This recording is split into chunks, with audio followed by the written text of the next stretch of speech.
Коментар на премиера днес даде повод да се върнем към разследването на самоубийството на Ахмет Емин. Според Бойко Борисов, МВР и прокуратурата са допуснали тежки процесуални грешки и небрежност при разследването. Началникът на кабинета на Ахмед Доган беше намерен мъртъв в Боянските сараи на 17 октомври 2008 година. През миналата година разследването на смъртта му беше прекратено от прокуратурата с заключение, че няма доказателства за извършено престъпление. Близо година и половина по-късно премиерът Бойко Борисов отново повдигна въпросителните около смъртта на Ахмет Емин, след като се е запознал с документите на ДАНС по случая. Без да иска да се намесва в работата на прокуратурата, Борисов смята, че трябва да се направи вътрешна проверка.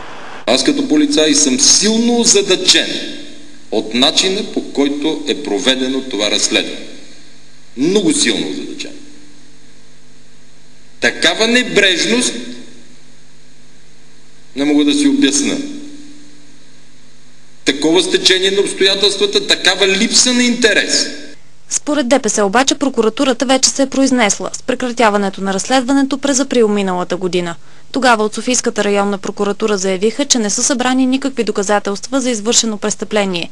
Решението за самоубийството е лично на Ахмет Емин и няма данни той да е подпомогнат или склонен към извършването му. Днес хората на Доган припомниха, че са разпитани 85 свидетели и са направени 20 експертизи. По думите на Лютви Местан, ДПС са най-заинтересовани от разкриването на цялата истина по този инцидент.